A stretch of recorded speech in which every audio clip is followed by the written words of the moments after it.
राजमहल से द्वारका तक मीराबाई के कृष्ण प्रेम की अनूठी कहानी।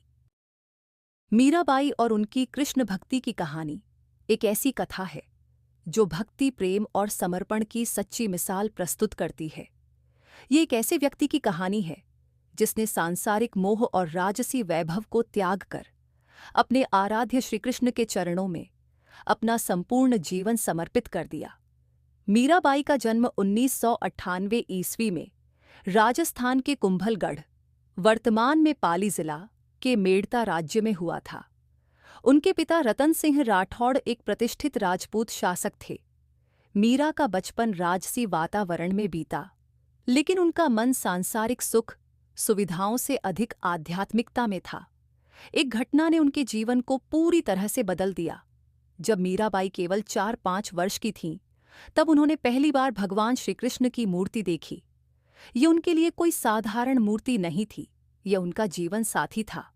एक विवाह समारोह के दौरान जब मीरा ने अपनी माँ से पूछा कि उनका दूल्हा कौन है, तो उनकी माँ ने हंसकर कहा, भगवान श्रीकृष्ण ही तुम्हारे पति हैं। इस वाक्य ने मीरा के कोमल मन पर इतनी गहरी छाप छोड़ी कि वे श्रीकृष्ण को ही अपना सर्वस्व मानने लगीं। मीरा ने बचपन से ही श्रीकृष्ण के प्रति अपनी अनन्य भक्ति दर्शानी शुरू कर दी थी। वे बाल्यकाल में ही साधु संतों के प्रवचनों को ध्यान से सुनती थीं और उनके साथ भजन कीर्तन में सम्मिलित होती थीं।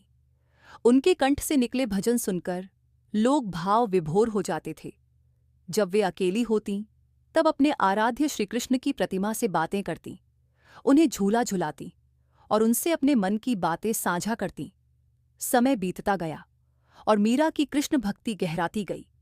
उन्होंने हर क्षण भगवान श्रीकृष्ण को ही अपने मन, विचार और कर्म में बसाया। लेकिन राज परिवार की परंपराओं में बंधे हुए उनके जीवन में एक नया मोड़ आया जब उनका विवाह मेवाड़ के राजकुमार भोजराज से कर दिया गया। विवाह के बाद भी मीरा ने अपनी कृष्ण भक्ति को नहीं छोड़ा। वे राजमहल में रहते हुए भी साधु संतों की संगति में भजन कीर्तन किया करती थीं। उनके भजन मेवाड़ राज्य में प्रसिद्ध होने लगे। मीरा की भक्ति को देखकर राजमहल के लोग अप्रसन्न रहने लगे। उन्हें लगता था कि एक राजघराने की बहू को इस तरह भक्ति में लीन नहीं रहना चाहिए। जब उनके पति की मृत्यु हुई, तब उन पर विधवा जीवन जीने के लिए अत्यधिक दबाव डाला गया। लेकिन मीरा ने अपने जीवन की दिशा को पूरी तरह से श्रीकृष्ण की भक्ति में समर्पित कर दिया। मीरा की भक्ति देखकर उनके शत्रु बढ़ने लगे। उनके परिवार के लोगों ने उन्हें विष देकर मारने का प्रयास किया, लेकिन कहते हैं कि वह विष भी अमृत में बदल गया।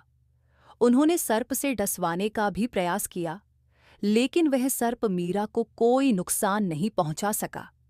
राजमहल में उन्हें तरह तरह की यातनाएं दी गईं, लेकिन वे अपने आराध्य कृष्ण की भक्ति से विचलित नहीं हुईं।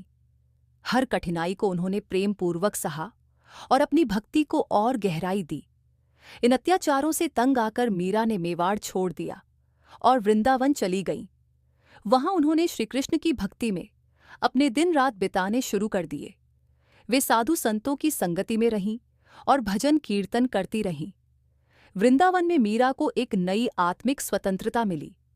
अब वे बिना किसी सामाजिक बंधन के अपने आराध्य श्रीकृष्ण के भजन गा सकती थीं। उनके भजनों में इतनी शक्ति थी कि वे सुनने वालों को भगवान के प्रेम में डुबो देते थे। वृंदावन में कुछ समय व्यतीत करने के बाद मीरा द्वारका चली गईं।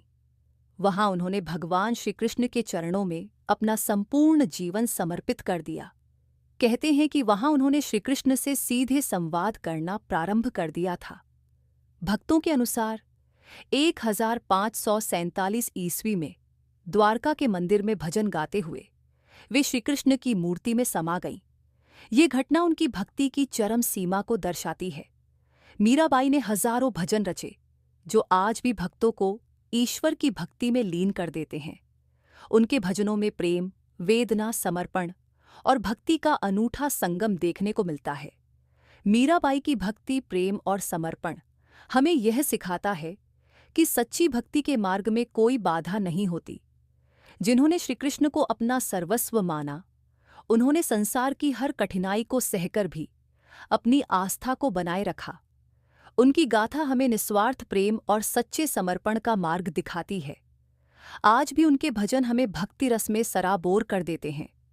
मीराबाई की कृष्ण भक्ति केवल एक कहानी नहीं, बल्कि भक्ति की एक जीवंत परंपरा है, जो हर काल और परिस्थिति में हमें प्रेरणा देती रहेगी।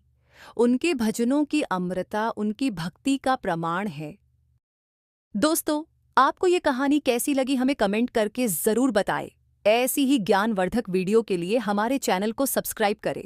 वीडियो को ज़्यादा से ज़्यादा शेयर और लाइक करें। धन्यवाद।